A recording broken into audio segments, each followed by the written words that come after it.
Hello, and welcome to this episode of Global Women Enrichment Podcast. In the month of October, we actually decided we're going to reflect on one of the topics that we touched on last month with our guest, Christelle, where she talked about perseverance. And we thought that was something we'd like to dig into a little bit and really explore, how do we persevere? How do we do what we do and get through each day? What's our North Star? And what really guides us? So we thought we'd take a moment just to share what each of us thinks and how we go about doing that. So would love to start with hearing from Angie on how she, what keeps you going? What's your North Star? How do you persevere? How do you keep up with the consistency of life? Yeah, I don't know if all of those questions can be answered with one button or one simple tagline.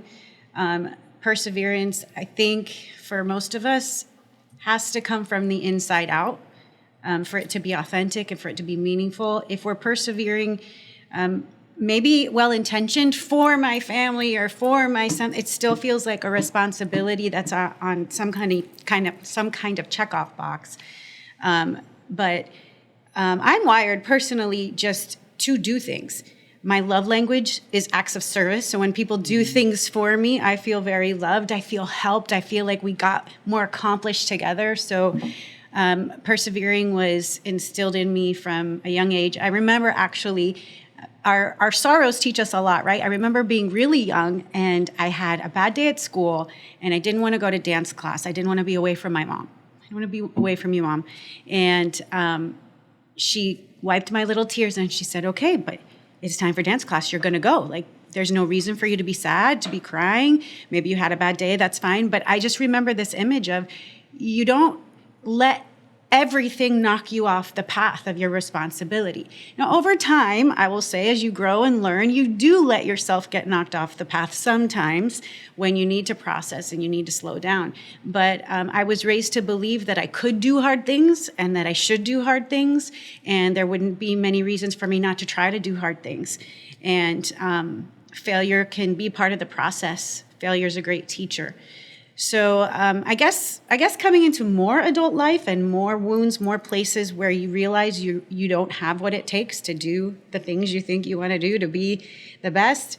I've learned to depend on others for sure, but ultimately nobody else, not even myself, can promise that they'll be in my life forever. So how do I keep going? What drives me through every day? I am pretty rooted in the belief that everything that God wants accomplished through my life in a day is going to get accomplished. Even if that means I didn't get my to-do list done. The things that got done, when I surrender that day to Him, the things that are supposed to get done are going to get done. And the things that don't get done, perhaps there's learning in there for me. Let me evaluate, did I really need to put that on my day? Did I spend time with my kids that I didn't plan on and then that thing didn't get done? So not that we're talking about to-do lists and tasks versus relationships, but a motivator for perseverance for me has got to be hope that there is more, there is something to discover, there is a huge story at play, and I get to be a part of my little corner of the world, and I connect to this group of people who connects with this group of people, and there's a master author putting it all together. And when I submit and obey, I'm fulfilled. I feel joy. I feel motivated. I get ideas. It's like I light up. When I retreat, when I only stay in bed and watch Netflix, when I only eat comfort food, I don't feel that same thing, that driver. So I would say that's how I persevere, sometimes just knowing that in the doing, the motivation pops up and the inspiration pops up. So there's a lot of twisty road thoughts for that. Yeah. Sandra, what about you? It's so funny listening to you because my love language is acts of service. So I like to serve. I like service. And I know because I give my heart to the Lord at a very young age, I feel like I gave Him the right, gave my all to Him. And it's kind of like, okay, God, what do you have for me to do today? But I'm a planner. So I plan. And then I say something like, okay, God, I have all these things on my agenda today. If there's anything on yours that's not on mine, I submit to yours. You know? And so it's like, God, what's going to happen today that will honor you, that you want me to do? So my driving force is caring and giving, because that's my profession, right? So every day I go out and I'm giving, and it keeps me steadfast. I had a joke back in July when we had July the 4th. The day came in and I wasn't going to work. And I had a moment of anxiety because what am I going to do today?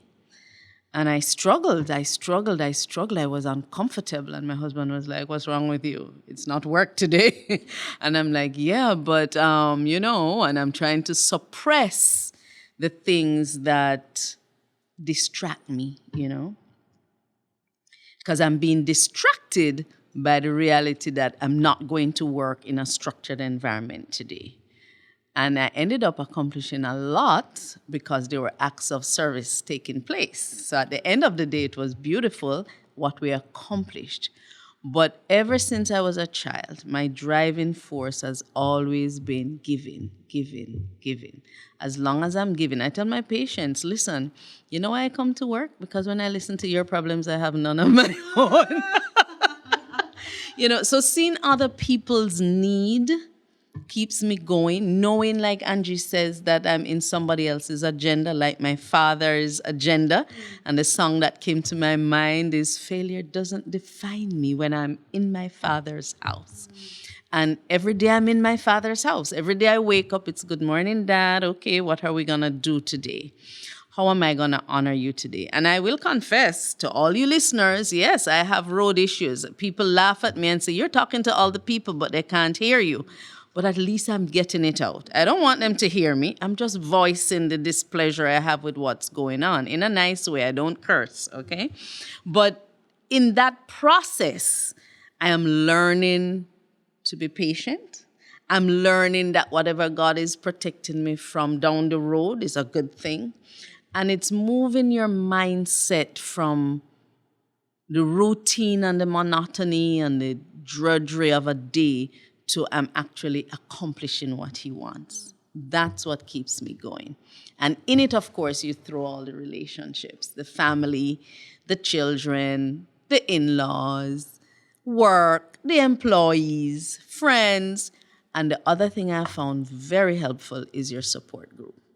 I've built around me people I can trust, people who will speak truth to me, people who can hear me. And I think those are some of the things. We have to live this life, so that's me. I wanted to pop in before we move on because you mentioned the productive piece of it, the accomplishing what the Father wants.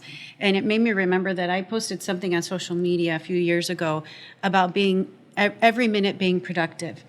And I got a little bit of hate on that post about every minute being productive until I reframed it, I guess, publicly, because in my mind it was framed fine, that sometimes being productive is just knowing that the rest, the Sabbath part, is the productivity. Right. You are receiving, and that is productive. I didn't mean, feverishly producing something, because in our faith, there is a Sabbath. There is a Sabbath. There's an instruction, a command, not a, hey, you should probably take a break. Like, no, you must take a break, and you must live out of that break. So anyway, it just made me remember. Don't hate me about productivity. Well, I'm part of a coaching group, and one of the topics that we explored, because the women in this group are all high achievers. And one of the things that we explored is you are not what you produce. Yes. So there is one thing in terms of being productive, because it's what you do, but it doesn't define who you are. Mm-hmm. Right. And I think that that's a distinction. I think that's what you're saying that you were communicating, right? Is that you're not what you produce, and being productive is not a bad thing. Right. And taking time to reflect and refill your bucket before you go out to produce some more is so important. Yeah. Venoria, what about you? What keeps you going? Laura keeps me going. What keeps me going? When I was when my kids were little, they kept me going, making sure they were okay, seeing smiles on their faces. That kept me going. Keeping my husband happy, that kept me going. Him keeping me happy as well. You've done a lot of persevering. Ah, things. Yes, I have. And with my perseverance, that's how I met, with the exception of Sandra, that's how I met you guys. I'm just thinking about when we started the podcast and how many podcasts we were doing and meeting to do a podcast every single week. Yeah, And we had material. I know. You know, it's amazing. But it was the season for that. It spoke into the desperateness of the times, and with COVID and everything locked down, it provided an avenue for people to hear and to be touched in their lives, you know, and gave hope. Yes, yeah. And sometimes we don't share the responses or the comments, but know that Global Women Enrichment have touched so many lives. Yes. I mean, it had people writing and saying, I hadn't seen you guys this week, what's going on? Yes, You I know, got so- calls up to this week. What's going on? Where's the podcast? Yeah. Keep tuned, I said. We're coming back. You know, Yeah. so. So when I think about what keeps me going, for me it's adventure, and it's not just adventure in the form of like I'm gonna go climb, a mountain, or it's not. There's adventure in everyday life, and for me it's just that. How are we coming into being right? The Advent. How am I coming into being every day? Like you touched on, God, what do you have in store for me today? And it's that aspect of it. I love surprises. My mom loves to buy presents very early. And so she'll buy my birthday gift like 2 months ahead of time. And she'll be like, I bought your gift. You see it? And I was like, no, because she loves to give gifts, right? That's part of her joy. And I'll be like, no, I love the adventure. I love the surprise. I love the being able to think about what comes, what comes next. And so for me, it's that adventure tied to one of the things I believe is that we are souls living the human experience. Amen.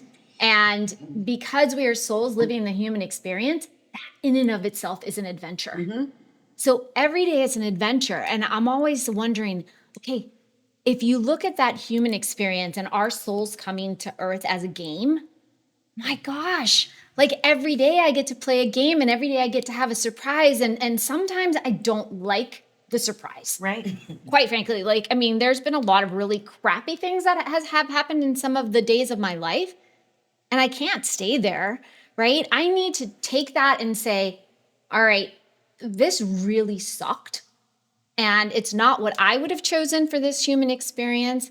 And I'm not going to let it define me. And I'm going to take that, I'm going to persevere, and I'm going to play this game as good as I can play it so that I can have what comes on the other side, right? And so for me, it truly is what keeps me going, is knowing that God gave me an opportunity to come here and to be with all of you and to be with you and to have this human experience. So how am I going to embrace it? And what am I going to do with it? And yes, I was writing something that came to mind. And that is like, and I have this on my desk, like desks, you've got that like kind of clear thing that you can put little notes under. Yeah. So I have that on my desk, and I have the Proverbs, and I don't remember the exact Proverbs, but like the part that says she is clothed in strength and dignity and laughs without fear of the future. I laugh without fear of the future because to me, it's an adventure. It's like so much joy to see how it unfolds every day. So that's what keeps me going, is that life is an adventure, and I can choose to be fearful of it, or I can choose to see it as an experience and as a game and the role I get to play in this game. And how can I live my life so that I win the ultimate prize, which is forever being in his kingdom. So that's what keeps me going. And it makes me sad also to think about those, and I've been one of those at times, that doesn't see the adventure of the day or the days or the months or the years, because that blindness is real. whether it's choices we've made ourselves that have put us in situations where hope feels so far away, or abuses that have been done to us where hope feels so far away and it's all I can do to even imagine getting out of bed. I have a friend who lost her husband recently who said, I finally get when people say, I just can't get out of bed. That grief is real, fear is real, those things are real. But to, again, surrender is a word I keep coming back to surrender your finite human experience to the knowledge that it was very intentional that you were created, that I was created, that you were created. It wasn't an accident. And if we can do the hard work of imagining that hope is real, that our very being is real, our creation, ourselves is on purpose, and if we look for the surprise, I believe that God will meet us and show us the surprise. He knows just the glimmer that we need to see to put that breath back in us that I can do this. One little thing I can do. So if you are one who is struggling to find that sense of I can do this, and you don't know where to find it by yourself, there's so many resources. You could probably look online, churches, friends. Just ask somebody. God will put somebody in your path probably today where you could say, hey, this crazy lady said to ask if I needed some help. And that person will probably say, that's interesting. I've been thinking about you, because that's how God does it. I think we touched on a lot. I'm alive. So we'd love to hear from you and what keeps you going. What do you focus on persevering on, and how do you just make it happen and see life and every day as an adventure? So we'd love to hear from you. Go ahead and put it in the chat. Remember to subscribe to our YouTube channel, and you can always reach us at gwenrichment.com. Take care.